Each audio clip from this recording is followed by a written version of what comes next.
¿Qué tal? ¿Cómo estáis? Seguimos enmarcando libros hoy con José María Marco. ¿Qué tal, José María? Muy bien, Nuria, encantado de estar aquí. Hoy tú y yo, solos. Vamos con un gran invitado. Eso es, el gran invitado. Me estaba acordando yo del don Juan Tenorio, lo mismo se nos presenta por aquí, Lope de Vega. Y es que José María Marco, que es una persona, además de afable, además de muy inteligente, un gran intelectual español, es una persona pues que se dedica a estas cosas y que nos deja a todos ojipláticos. Se dedica a escribir un libro que se llama El verdadero amante, Lope de Vega y el amor, con prólogo de Gabriel Albiac, que ahora también comentaremos, y que acaba de publicar Ediciones Insólitas. Has dedicado parte de tu vida a uno de tus escritores más admirados, porque, como dice Albiac, tú también sientes amor por Lope de Vega.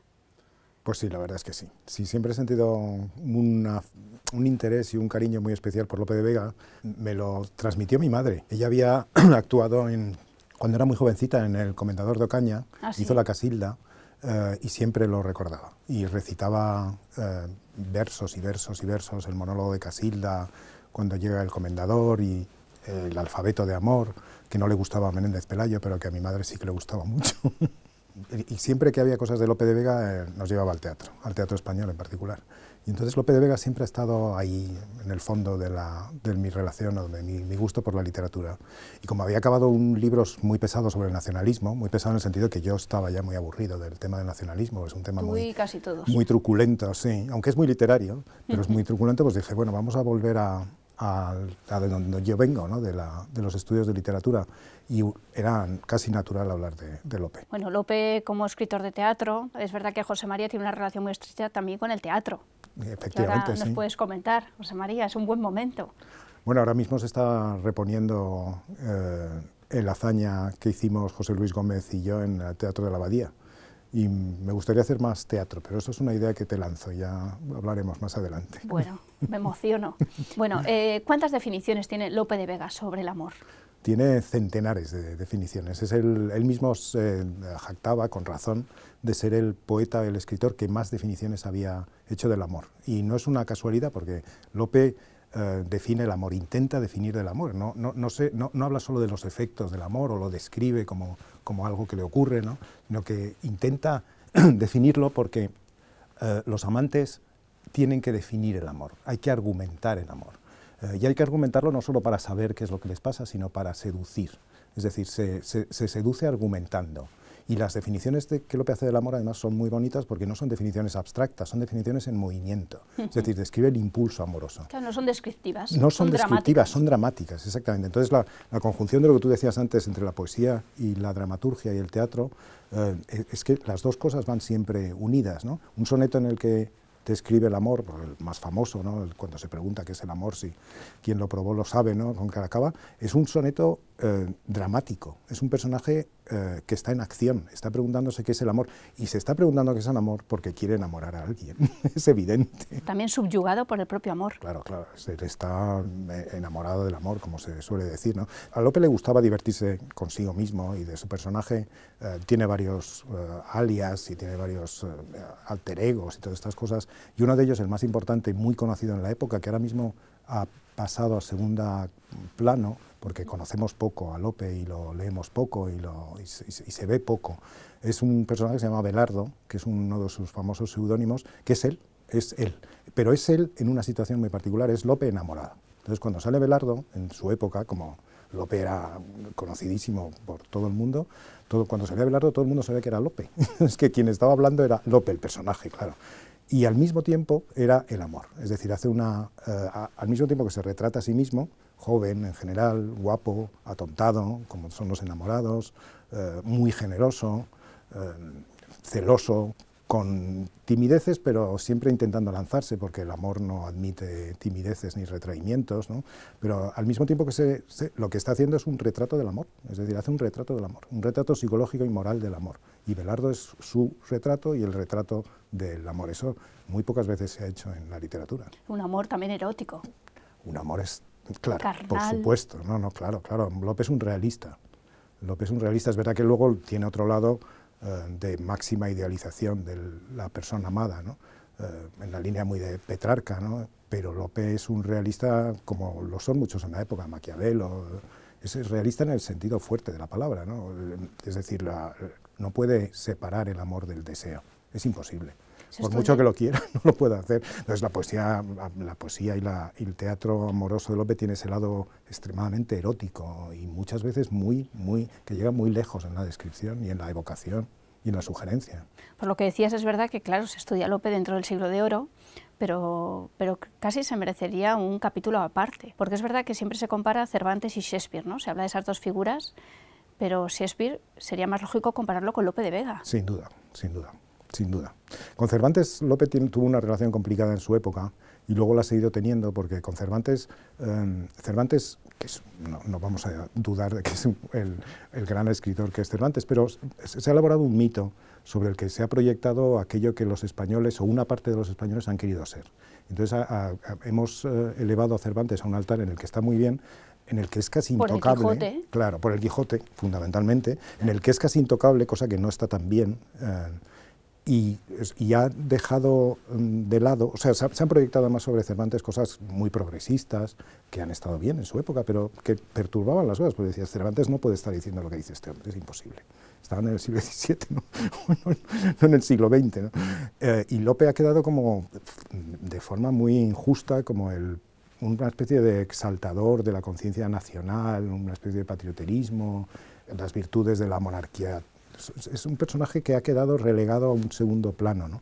Y es completamente, es absurdo, ¿no? No puede ser así, no tendría que ser así. Con quien se compara, naturalmente, es con Shakespeare y en cuanto al amor, mira que Shakespeare llega lejos en la definición del amor, pero es que Lope llega todavía más lejos. Claro, porque luego está toda la vertiente teológica del amor. Claro, es la segunda parte, en tu claro. libro. Otra es una de las otras partes Lope es uno de los grandes poetas religiosos de la literatura española, que es mucho decir, fíjate, Santa Teresa, San Juan, Fray Luis. Una larga tradición, claro que sí. Entonces, y Lope está ahí. Lope no es un místico, porque la carne le pincha siempre, el aguijón erótico siempre está ahí. No puede. Y él lo sabe, no sabe que no puede llegar a donde llegan otros, pero la cuestión amorosa es fundamental porque el amor lleva a la cuestión amorosa, es lo que explora, lo que describe, lo que define es el amor de Dios. Y el amor de Dios es cuando él se encuentra en la situación contraria a la que se encuentra siempre, ¿no? Él es el amado que habla hacia su amante, ¿no? Y en la poesía religiosa él se encuentra radicalmente en la situación del amante desconcertado ante un amor como el de Dios, que es el amor por excelencia, ¿no? El amor infinito, el amor absoluto. Y ante eso, ¿qué es lo que haces? Claro. Claro. ¿Desaparecen los celos? Desaparecen, es el único momento en el que desaparecen los celos. Ahí desaparecen los celos porque no tienen sentido. Es asombroso porque al amante le hace también magnífico, ¿verdad? Claro, este tipo de amor. Claro que sí, El amante eso glorifica al amante de una forma extraordinaria. Él se encuentra, entonces todo se proyecta a la vez en el amor mundano, ¿no?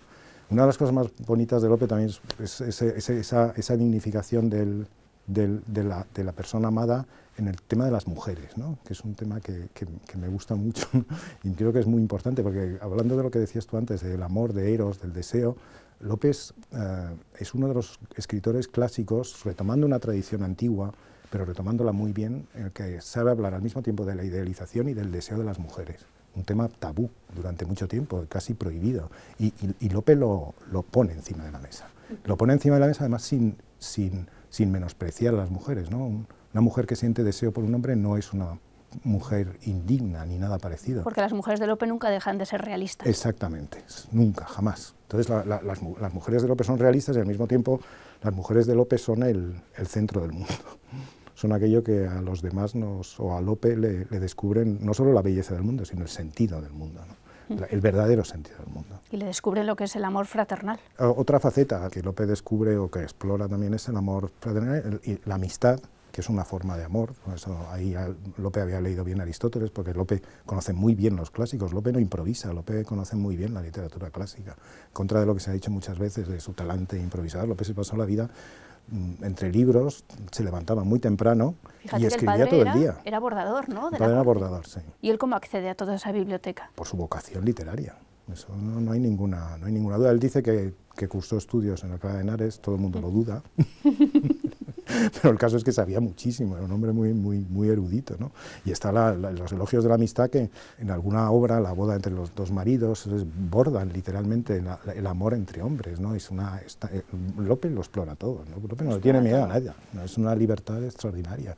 Bueno, hemos picado un poco así del libro, José María, pero es verdad que lo que logra José María en El verdadero amante es que la vida de Lope, que indiscutiblemente va unida a su obra, articule todos los capítulos. Empiezas conociendo algo de la vida y cómo va pasando y cómo va saltando y cómo empieza en Madrid y cómo es desterrado, cómo se va a Lisboa, pero todo eso se relaciona pues con su producción literaria. Claro, es que hay un punto en Lope en el que él empieza contando su primer amor, que es con Elena Osorio, una muchacha joven que lo utiliza y él utiliza a ella, y al final ella se va con otro personaje más rico, otro joven más rico. Ese es un núcleo que él lo cuenta y ya no dejará de pensar en eso, pero siempre relaciona el amor con la experiencia. Esto es muy moderno en Lope, ¿no? Lope no es no es Góngora. No es Góngora en absoluto. Además no concibe como Góngora la belleza pura, la belleza la concibe en acción para enamorar a alguien. Entonces, y Lope siempre relaciona la expresión del amor con su propia experiencia. Entonces, la vida y la obra en Lope están siempre mezcladas. Hay una biografía reciente de Antonio Sánchez Jiménez que intenta también, y lo hace muy bien, dilucidar algo que es imposible de dilucidar, por cierto, que es la experiencia y la expresión poética, ¿no? En Lope él lo utiliza. En algún momento se arrepiente, porque claro, es muy pesado, es una especie de reality de la época, ¿no? Todo el mundo sabe que se está exponiendo y en algún momento se expone demasiado, ¿no? Porque claro, es escandalosa la vida que lleva, un sacerdote con una amante, con hijos, ¿no? Pero al mismo tiempo no puede dejar de hacerlo. No puede dejar de hacerlo porque la poesía es acción y la poesía revela la vida. Ahí hay un punto en el que no se puede hacer otra cosa más que eso. Y para escribir necesita vivir todo eso. Exactamente, para escribir necesita vivirlo. Esa es la clave de todo. No se puede hablar del amor sin haberlo conocido, y solo se habla del amor bien cuando se ha conocido o cuando se está enamorado. Y solo se escribe gran poesía y la intensidad va subiendo cuando el amor va subiendo también, y cuando el amor es más intenso y cuanto más intensamente uno se dirige a la persona a la que ama. El padre de Elena Osorio era productor de teatro, ¿no? Exactamente. Es lo que llamaríamos hoy productor de teatro. Sí. Y Lope escribía para él. Claro. Escribía esas comedias que siempre se ha dicho que las escribía pues en una tarde y luego les daba a los actores y decían el texto, o sea que tenía también una rapidez creadora, y eso también a veces ha ido en contra de Lope de Vega. Trabajaba muchísimo sus textos. Sí, eso ha ido en contra de la reputación de Lope de Vega. Es verdad que Lope de Vega escribe muy deprisa, pero hay dos cosas. Hay una, que Lope de Vega es un genio y tiene una capacidad de escritura gigantesca, pero también lo tienen, no tanto, pero Tirso, Calderón escriben mucho para lo que pensamos nosotros. Y también está otra cosa, y es que Madrid entonces, y el teatro español, que es revolucionario, y Lope lo revoluciona, es como el Hollywood de hoy, o el Hollywood de hace unos años. Es decir, es un centro de creación de imágenes, de ideas, de sugerencias, de emociones, ¿no? Y crean una especie de núcleo a partir del cual se puede crear muy deprisa. Entonces, claro, el teatro español no produce a lo mejor las obras del teatro español son todas buenas porque todas deben ser entendidas desde el núcleo de donde salen, ¿no? Y eso es lo que nos falla un poco, porque los teatros de repertorio español, de repertorio clásico, deberían poner continuamente repertorio clásico español bastante respetuoso, porque es la única manera de entender las obras. Es decir, las obras no son solo obras maestras, sino que para comprenderlas de verdad hace falta proyectarlas sobre ese fondo común, continuo, ¿no? de humanidad que sale en el teatro de Lope y en el teatro de Tirso y en el de Calderón, ¿no? Siendo cada uno muy distinto del otro, ¿no? Pero eso es un asunto que actualmente no está resuelto. No está en Inglaterra sí, por ejemplo. Claro, pero en Inglaterra no. En Inglaterra, primero, los puritanos acabaron con el teatro bastante deprisa, con lo cual la famosa libertad de Inglaterra no es tanto. Sí. Y en segundo lugar, la producción es más concentrada. Shakespeare no produce 700 obras. Más 600.000 versos religiosos, más no sé cuántas novelas, etcétera, ¿no? Y además esto es una cosa interesante, todo impulsado por el amor. Es decir, una de las cosas que a mí me deslumbró cuando empecé a comprender cómo funcionaba Lope era que toda la investigación estética está movida literalmente por el amor, es decir, no solo es que exprese el amor, es que es el amor el que guía la construcción estética de las obras, ¿no? Eso es deslumbrante. Y eso que el amor es mudo. Dice Bueno. en su prólogo, menos mal. Menos mal que es mudos. Porque si no... Se refiere a la... Yo creo que Albiach, que siempre es inteligente y siempre sabe lo que dice, se refiere a ese núcleo indecible, ¿no? Que todo el rato, sobre el que todo el rato estamos dando vueltas, ¿no? Y esas miradas, sí, es verdad. Claro, exactamente. Bueno, es verdad que había muchísima libertad en aquellos años. Hemos heredado una visión que poco a poco se está despejando de una sociedad muy marcada por la religión, por los... Es que no es así, pero no es así. Es verdad que la libertad entonces no es la libertad de ahora, efectivamente. O sea, no tiene nada que ver, pero sí que hay una enorme Pero había más libertad individual de la que creemos. Pero infinitamente más, y había más, en cierto sentido, también más una cierta tolerancia en un sentido muy, muy amplio, ¿no? Es decir, la gente toma decisiones que ahora mismo sería difícil tomar en muchas ocasiones. La presión de la opinión pública es muy fuerte, pero no se dirige exactamente en los mismos puntos en los que se dirige ahora, ¿no? Entonces, la libertad además está sostenida, y esto también habría que esforzarse por comprenderlo, en la cuestión religiosa, es decir, el catolicismo es una religión de perdón.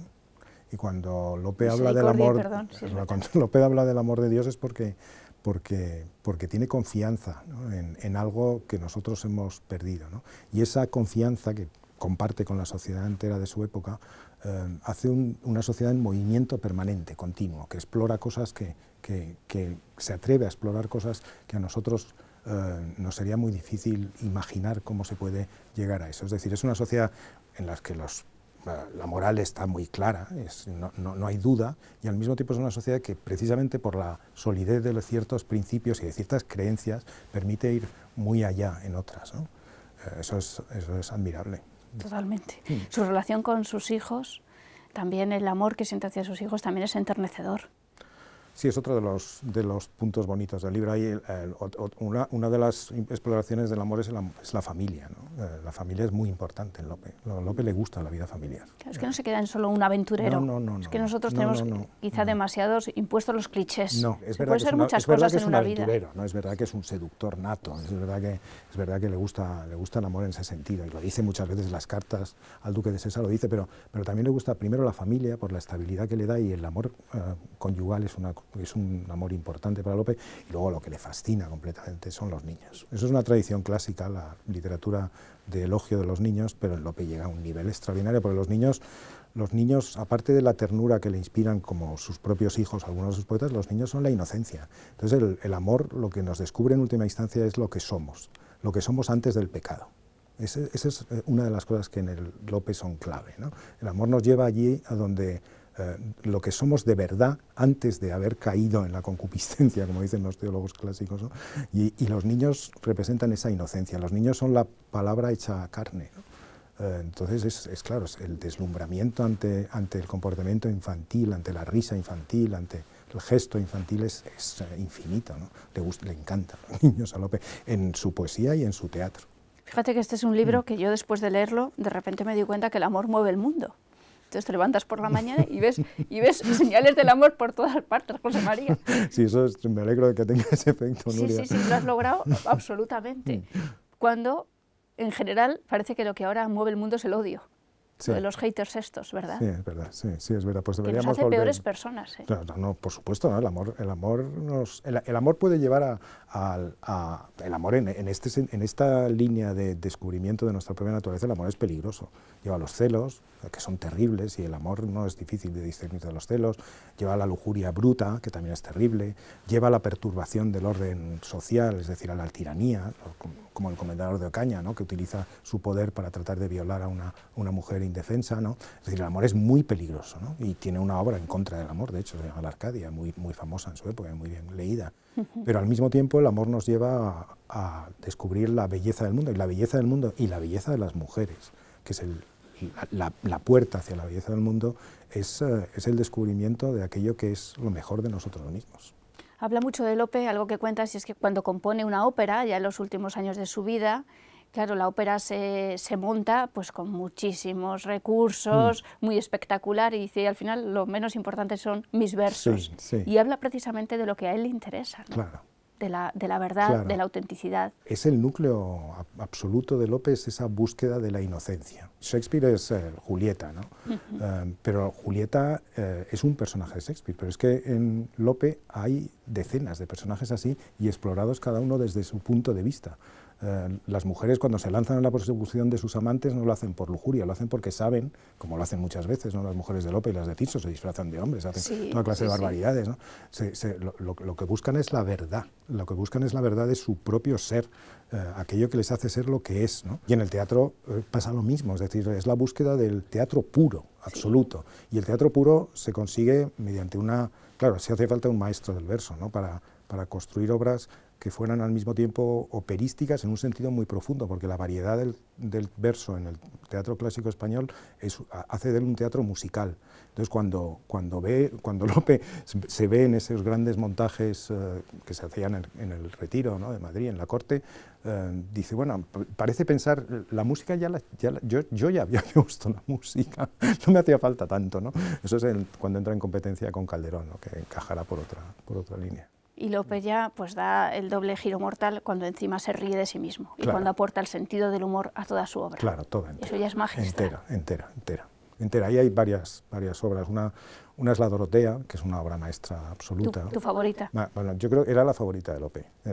Yo creo que La Dorotea es un... ¿Y la de José María? La Dorotea, sí. No coincido con Lope.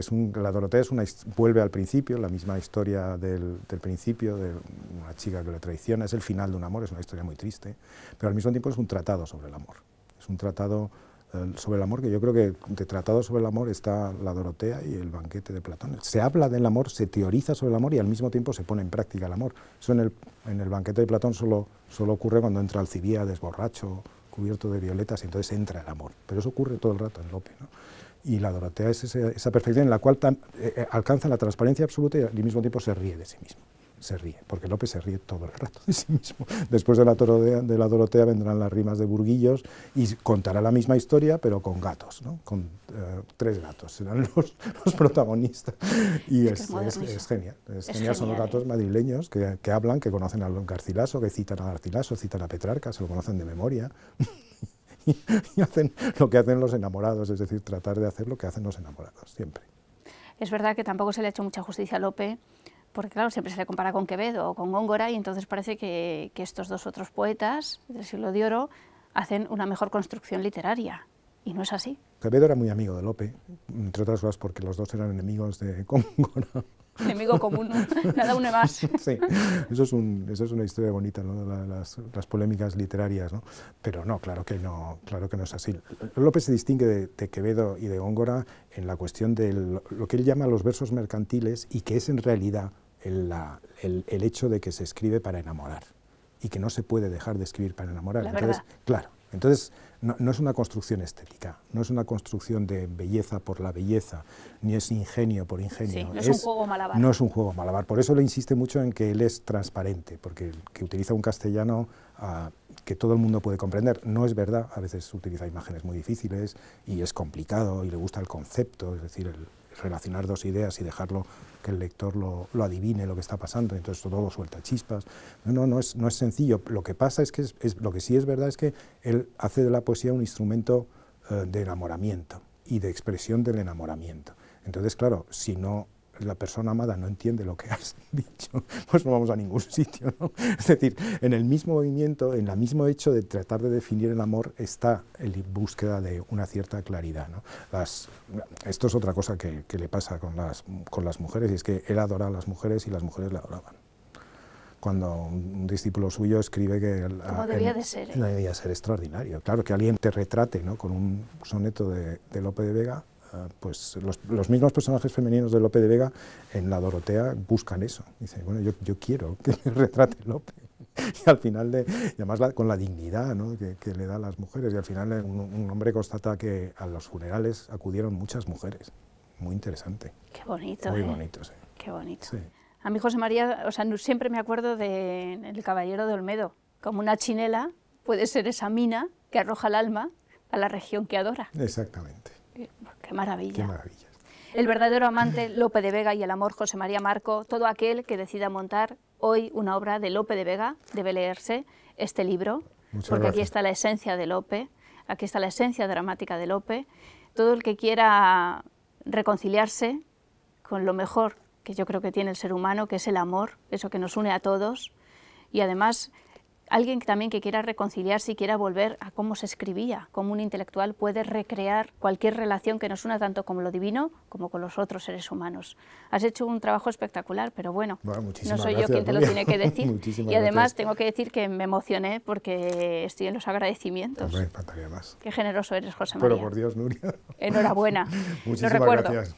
El verdadero amante, Lope de Vega y el amor, de José María Marco, Ediciones Insólitas. Gracias, José María. Te debo otra entrevista, porque has sacado otro libro más. Libros. Esa la voy a compartir con Ricardo Artola, si te parece. Muy bien, genial, ¿Sí? el editor. Gracias, José María. Muchas gracias.